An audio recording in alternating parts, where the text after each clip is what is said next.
अस्सलामुअलैकुम। मैं हूं नूरुल इस्लाम हाशमी और सबसे पहले मैं शुक्र अदा करता हूं अपने अल्लाह ताला का, अपनी फ़ैमिली का और अपने असातिज़ा का। फिर बढ़ता हूं अपने टॉपिक की तरफ। आज का हमारा टॉपिक है सेलुलर ऑर्गेनाइजेशन, जो कि बहुत ही आसान है, लेकिन चूँकि बच्चों को ये समझ नहीं आता और वो इसे डिफ़िकल्ट समझते हैं और उसकी वजह से जो है पूरा लेवल ऑफ़ ऑर्गेनाइजेशन जो है उन्हें याद नहीं रहता और समझने में बहुत मुश्किल पेश आती है। तो मैंने इसको बहुत ही आसान और सादा करके यहाँ पर बयान किया है। आइए देखते हैं सेलुलर ऑर्गेनाइजेशन को, ताकि हम आसानी से लेवल्स ऑफ ऑर्गेनाइजेशन को समझ सकें। सबसे पहले सेलुलर ऑर्गेनाइजेशन की दो टाइप्स हैं हमारे पास, प्रोकैरियोटिक और यूकैरियोटिक। दोनों को हम देखेंगे। हमारे पास शॉर्ट में कई बार आ चुका differentiate between prokaryotic and eukaryotic. ये बहुत इंपॉर्टेंट शॉर्ट क्वेश्चन है और मैं आपको ऑलरेडी कई बार बता चुका कि जो है बायोलॉजी वो टर्मिनोलॉजीज़ का नाम है। आपने जस्ट टर्मिनोलॉजीज़ याद कर लेनी है, आपको लर्निंग में बहुत आसानी रहेगी। बढ़ते हैं प्रोकैरियोटिक की तरफ, जो हमारी फर्स्ट टाइप है। The word pro means before and karyote means nucleus, यानी कि ऐसे जानदार जो न्यूक्लियस के बग़ैर हैं या न्यूक्लियस से पहले पाए जाते थे। तो इसकी सिंपल डेफिनेशन है जी, organisms without the nucleus are called prokaryotes. वो ऑर्गेनिजम्स जो कि क्या हों, विदाउट न्यूक्लियस हों, उन्हें क्या कहेंगे, प्रोकैरियोट्स। और ये मोस्टली कौन से होते हैं, यूनिसेलुलर। जितने भी यूनिसेलुलर ऑर्गेनिजम्स हैं वो विदाउट न्यूक्लियस होते हैं। तो उन सबको किस में कंसीडर किया जाता है, प्रोकैरियोटिक में। नेक्स्ट हमारे पास जो टाइप है वो है यूकैरियोटिक।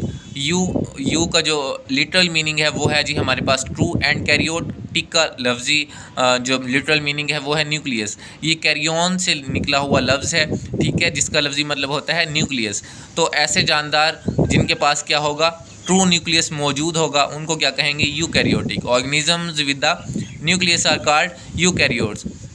ये यूनिसेलुलर भी हो सकते हैं, मल्टी सेलुलर भी हो सकते हैं, कॉलोनियल भी हो सकते हैं।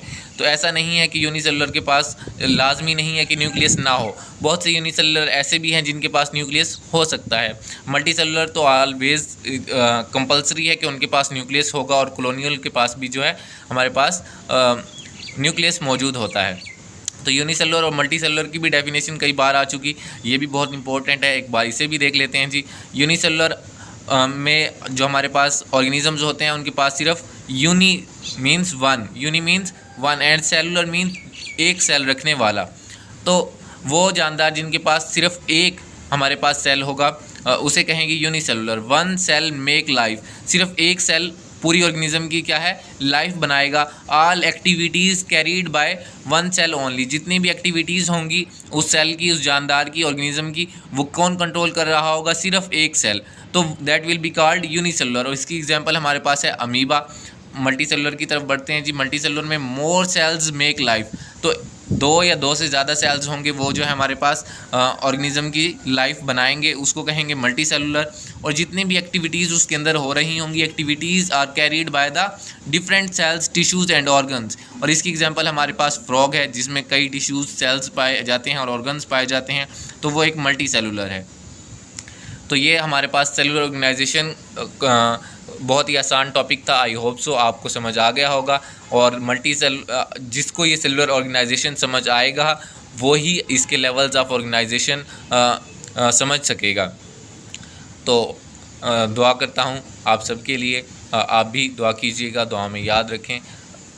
पसंद आए तो लाइक, शेयर, सब्सक्राइब करें, कमेंट करें।